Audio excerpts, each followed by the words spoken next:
Today I'm very lucky to be interviewing Morgan Daimler, the author of the series Between the Worlds. Thank you so much for agreeing to do this interview.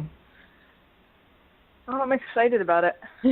Can you tell us, our listeners, a little bit about yourself? Oh, I can. I'm not good at introductions, though, so that's okay. Just bear with me. No problem. Let me see. Well, I'm a married mother of 3. I live in the southeast New England area. I'm in my late 30s, which is as much as I can say about my age, because I'm sort of perpetually like 17 in my head. Mm-hmm. Although I have a 12-year-old now, which I think I'm in denial about. I don't know how that happened. Yeah, it's when you tell everybody, that's my younger sister. Yeah, I'm like, my oldest is 12, and I look at her and I'm like, I don't understand. Yeah, they when grow did up that way happen? too fast. Way too fast. They do. But yeah, so that's basically me. My big interest in life is Celtic mythology and fairy lore, that kind of thing. So I do a lot of reading about that. I like urban fantasy. It's what I like to read, so that's what I decided to write about. Because I got some very good advice a couple of years ago when I started writing fiction to write about what I knew and what I liked to read. Mm-hmm. So that's how I got into writing to begin with, and that's pretty much me. Now, you've written quite a few books, haven't you? How many have you written? I've written 16 altogether, Wow. 12 nonfiction, and I have 4 in my fiction series. Mm-hmm. And did you always see yourself as being a writer? The funny thing is I didn't. I actually wanted to go into fine arts when I was younger. That was my big dream growing up, visual arts. And I always did write. I wrote poetry mostly when I was younger, and some short stories and things like that. But it was more for fun. I did it because I liked doing it. I never really thought it would go anywhere or be anything I would do for public consumption. Mm-hmm. So yeah, I definitely never thought that I would end up being an author. Now, did you do this full-time or part-time? At this point, I do this full-time. I do have a 9-year-old daughter who has some chronic medical issues, so I can't work. But I also am in a position where I write enough that is pretty much what I do for a living, as it were. And that's a plus because you get to be home with your daughter at the same time. Exactly. It works out really well. And of course, writing is one of those things that you can really make your own schedule for when you need to do it. It's not like a 9 to 5, you have to do it at certain times kind of a job. So that's perfect for what I need. Yes. So talking about the series Between the Worlds, can you give us some insight into the story and the characters? Yeah. The basic idea behind the story is that it's sort of an urban fantasy alternate reality kind of story. The idea is that it's mortal Earth, like the world that we live in, and fairy, like from Celtic mythology, fairyland, elfland. The two, about 100 years ago, merged. And so there's areas that are still like our world, mortal Earth, and there's areas that are still fairy, but they've been sort of patchwork quilted together. And there's places that exist on the edges where the two meet, that act as like borders between the territories. And that's if I could speak, that would be helpful. I can write, I just can't talk. That's a good thing you can write, though. It is. It's a very good thing I can write because I can't talk. My main character lives in a town that is in one of these border areas. And so where she lives sort of acts as a go-between between one of the fairy countries, if you will, and mortal America, I guess you would call it. Sort of in New England is where it is, what's left of it. And she owns an occult bookstore. Ooh, awesome. So, yeah. And, you know, in her world, it's mortal Earth as it would have been if history was completely different, starting from about 100 years ago. So, you know, a lot of major events that have happened in our world in the last 100 years never happened in her world. But they had, when the worlds first merged, they had a huge war with Fairy, because no one knew why the worlds combined. And it was quite a shock when it happened. But now they've sort of attained like a peace between the different beings, I guess you would say. So you have the humans on Earth and in the border areas, and then in Fairy you have the elves, who are like the aristocracy.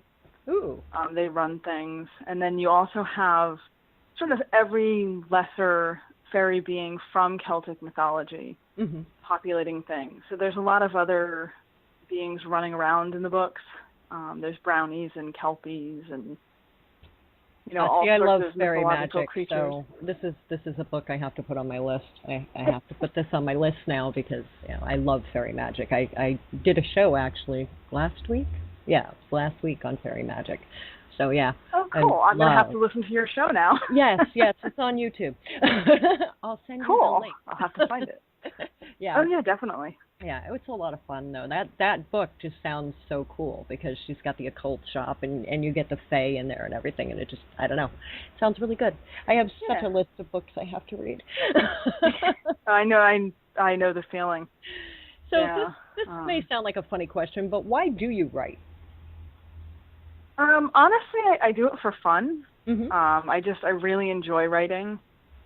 I started doing it kind of at the encouragement of some friends. I started doing the nonfiction when a friend had encouraged me to start writing and putting it out there for other people to read, because I had been writing before. I just never shared it with anyone. And the fiction I actually got into during the National Novel Writing Month back in, I want to say 2013 it might have been, 13 or 14, I don't remember now. But it was just something to do for fun. Right. Because you can make up your own stories. You don't have to go through all of the factual things. You can make it up as you go along, and that's why I love fiction, I think. And a good fiction will drag you into that story too.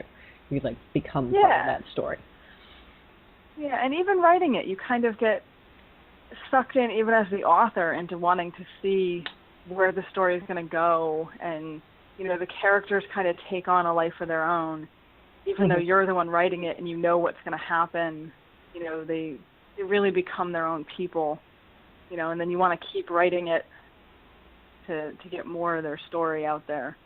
Now, being that this is a 4-book series, did you have issues trying to figure out where to stop each book to start the next one? That's actually a really good question. The first 3 books are a trilogy. Okay. And when I was writing the first book, I kind of realized about halfway through the first book that it was going to be a trilogy. So I went into it sort of knowing that it was this bigger overarching story that was going to take a little longer to tell. Yeah. And I knew pretty well where that first book needed to end. The second book was hard because it was the middle. It was like the bridge between the beginning and then the third book, which was like the climax of the whole thing. So that was tough. The fourth book, though, the one that just came out, because it was more of a standalone part of the series, it's a continuation with the same characters, but it wasn't part of this bigger story. That was a little easier. I kind of knew going into it sort of where it was going and how much it was going to take, if that makes sense. Yeah, it does. It totally makes sense. Now, do you ever get writer's block? I get asked that a lot. And people hate my answer, but I'll be honest. I don't believe in writer's block. There are a few authors out there that absolutely do not believe in writer's block. I've actually heard that a lot from authors. They're like, nope, it's hogwash, poppycock. I'm like, okay. Yeah, and I know some people really do. So I don't mean to say anything and have people, hating me for saying this, but at this point I'm in a place where my paycheck depends on writing, fiction and nonfiction, and a lot of times I do have deadlines, not with my fiction per se, but especially with my nonfiction, and you can't afford it. You can't afford to get in a position where, you have something that has to be turned in at a certain point, and you're not getting it done because you're not feeling it or you're not in the mood, or whatever. So my approach when I'm feeling stuck, I guess, is what I would call it with something, is I'll just move ahead and write on a different part. And then I'll go back. To it. Yeah. But I'll always keep writing. If I'm stuck in one area, I just go to something else and then come back. Or sometimes I'll even switch to a different project, maybe for a little bit, but the idea that I just can't write at all for a period of time, I just can't afford that attitude. Yeah. Exactly. Now, when you write, do you typewrite, computer, longhand? Mostly on the computer. I do keep a notebook with me in case I happen to be somewhere, because it's really weird sometimes where inspiration will strike and you'll just get an idea.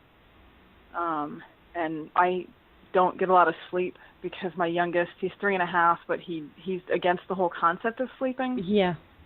So yes, that wonderful age. Exactly. I'm kind of at the mercy of his schedule, so my brain can be like a sieve sometimes. And if I get an idea, I will forget it if I don't write it down. Yep. So if I happen to be out grocery shopping and I get this, this idea in my head for a short story or whatever, I'll just take my notebook out and I'll make a note of it. But I do most of my writing on the computer. Okay. And how much research do you do when you're writing? It varies. The nonfiction, I do a ton of research. For the fiction, though, I do actually do some because I put a lot of the Celtic mythology in there.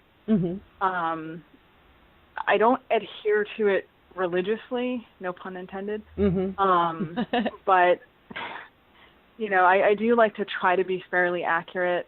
If I'm referencing a specific, type of fairy, a lot of times I'll go and double check, what are they supposed to look like? What specific powers or abilities are they supposed to have? Just to make sure that I'm keeping the fiction as true to the existing mythology as I can. Although I do play fast and loose with it at some points, but that's the fun part of fiction, though. You get the option of doing that. Right. My philosophy is I want to know the rules before I break them. Yeah. I kind of know, what I'm working with and where I can go with it. Which makes total sense. What's the hardest part about writing this book? The hardest part, honestly, is when I started the first book, because I went into it this is just for fun. I actually had no plans to publish it at all. So I decided to make it a murder mystery because that seems like a fun thing to write about. So I have my main character who's an occult bookstore owner who one of her roommates becomes one of the prime suspects in this series of murders that's going on in the town she lives in. And it was fun to write. I did enjoy it. But a lot of what happens in the book is related to, it's not a police procedural per se, but it does get into what would police do in these situations. Yes. Which is not my forte. So that was difficult. I did have to kind of I wouldn't say research because it is an alternate reality, so I wasn't so much looking at what would actual human police do in this situation, but I did have to really work hard to make sure it seemed realistic. I didn't want readers to be reading it thinking, police would never do that, or, this doesn't seem like what would actually happen if police were trying to find a serial killer, which was sort of part of what was going on in the book. So that was a lot more challenging than I anticipated. No, the easiest part in the book. What was the easiest part to write? Surprisingly, the dialogue. I hear a lot of people talking about how hard it is to write dialogue, but I actually really love writing it. And I've been told I'm fairly good at it. I mean, maybe I'm not, I don't know, but well, there's I really enjoy it. Apparently people like it. That's one of the first clues. So. Well, I'm pretty sure people would say they liked the dialogue if it was terrible. Yeah. So, but that part I thought was really fun, and I never found that difficult to do. When I have my characters in conversations, and I thought it was pretty easy to give them all their own voices. Yes. I never felt like it was hard to make them individuals. I'd say that was probably the easiest for me. Now, do you do your own editing, or do you send it out? That's also a good question. You have so many good questions. Thank you. I'm actually severely dyslexic.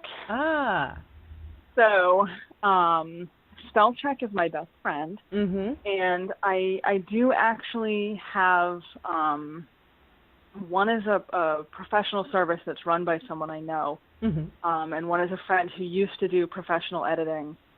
She doesn't anymore, but I do send it out to have them looked over because I am prone to some entertaining errors.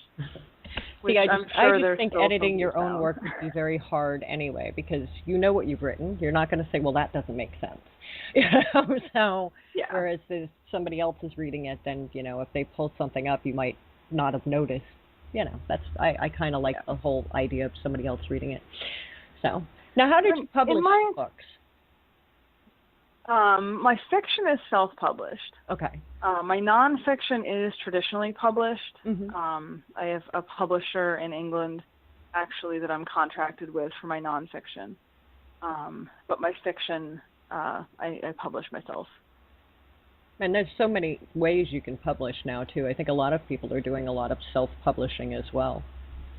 Yeah, I agree. So what do you do to relax? I write. That is my relaxing. That is. No, I mean, that's an honest answer. That's when I want to relax or I want to have fun, I generally write. Poetry is still something I'll do. Just purely for fun, and then the fiction is something I consider, relaxing. I enjoy doing it, and I really like telling the stories of these characters, which is why it's now a 4-book series. I'm actually getting ready to start the next book in the series, so. Well, that's awesome. Who knows how long it'll go? Yeah, this could be an encyclopedia set eventually. It might just go on forever. It might just go on forever. So, which authors have inspired you?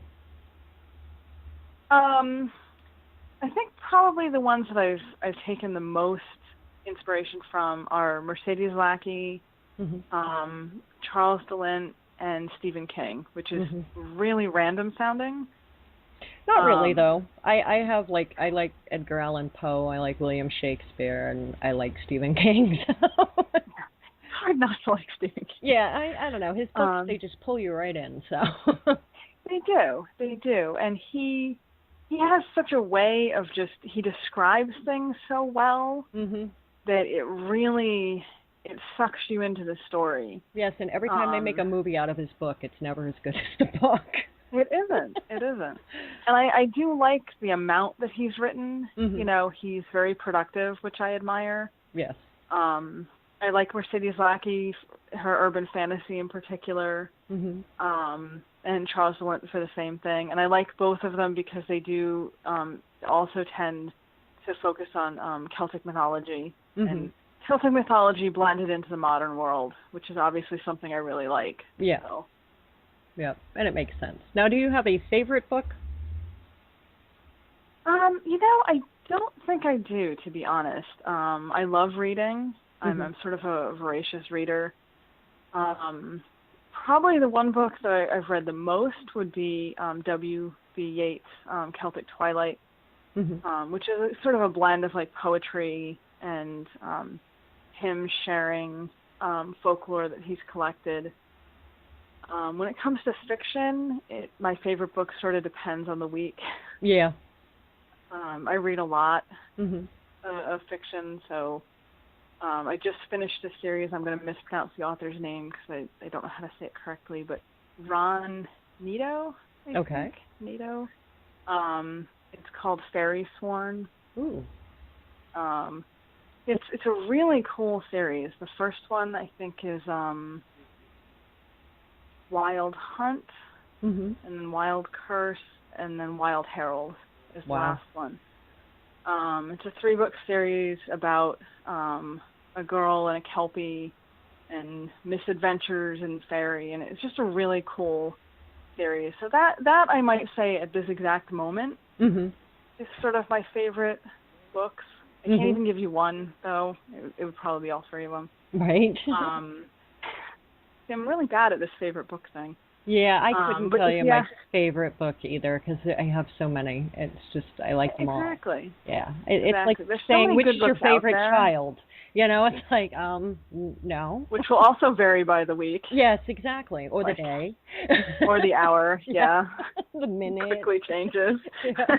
Now, when you do reading for yourself, do you prefer an actual book or do you read more digital? I prefer actual books.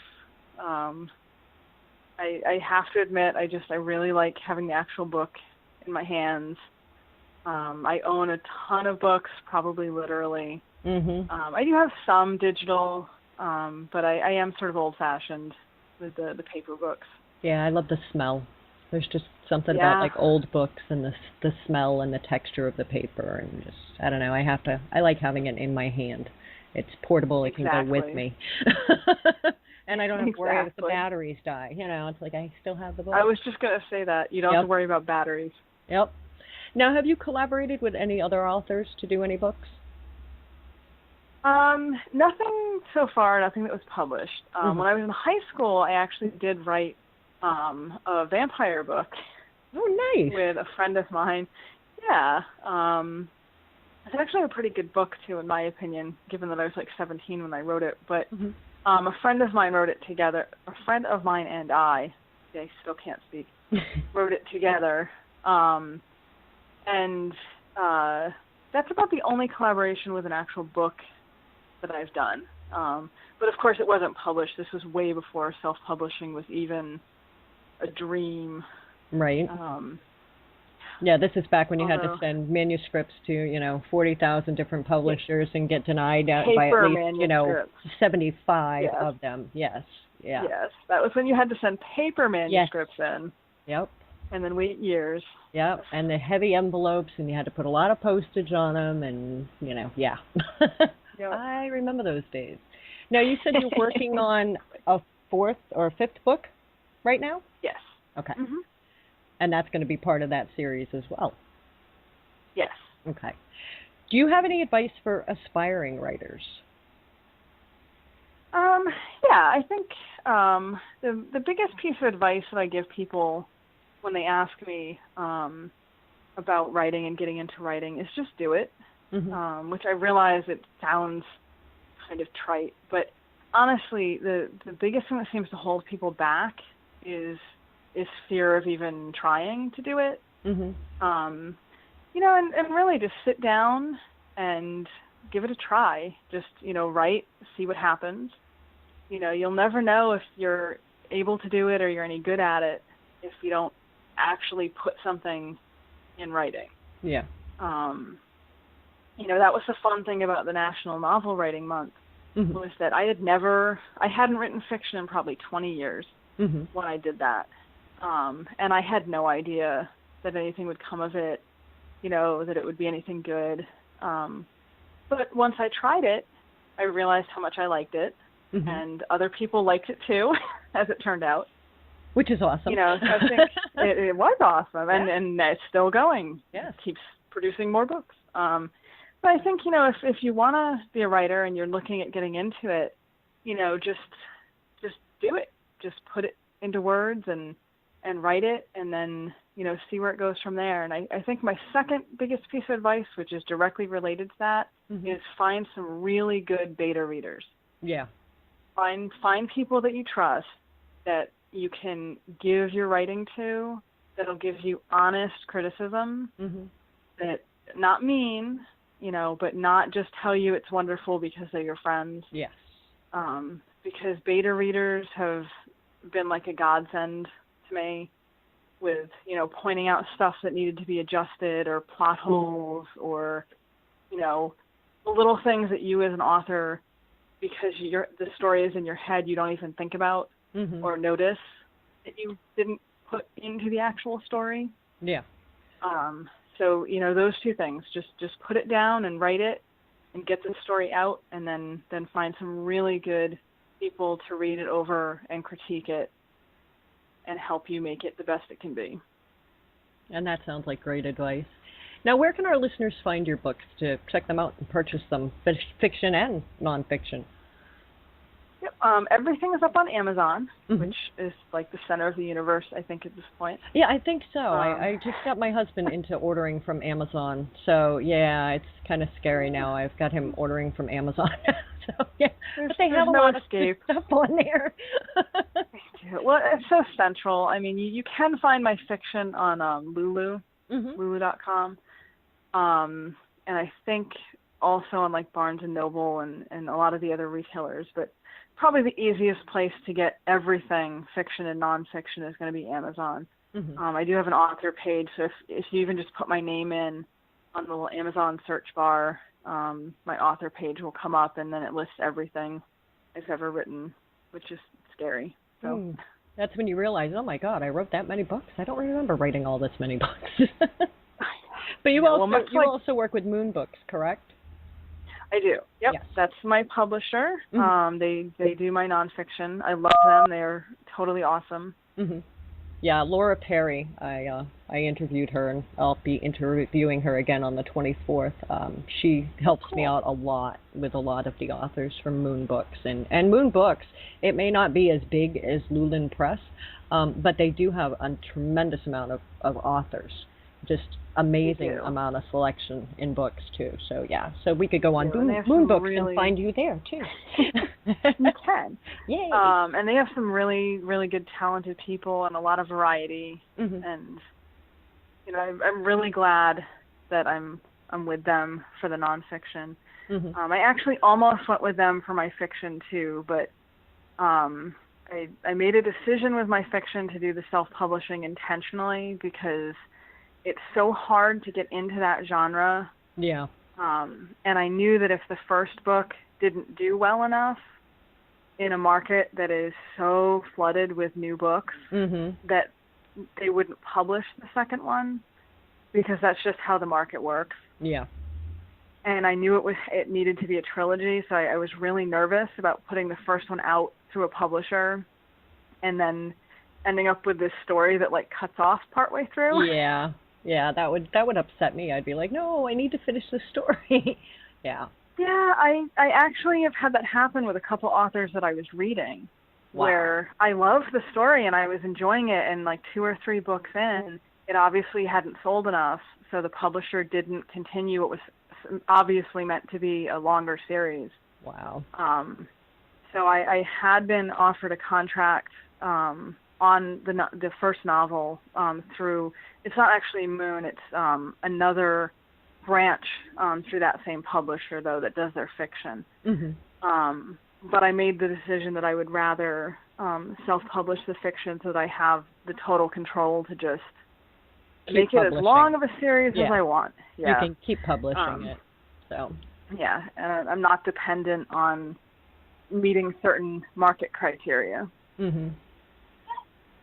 Well, I want to thank you again, Morgan, for coming on here and letting us get a little glimpse into your world.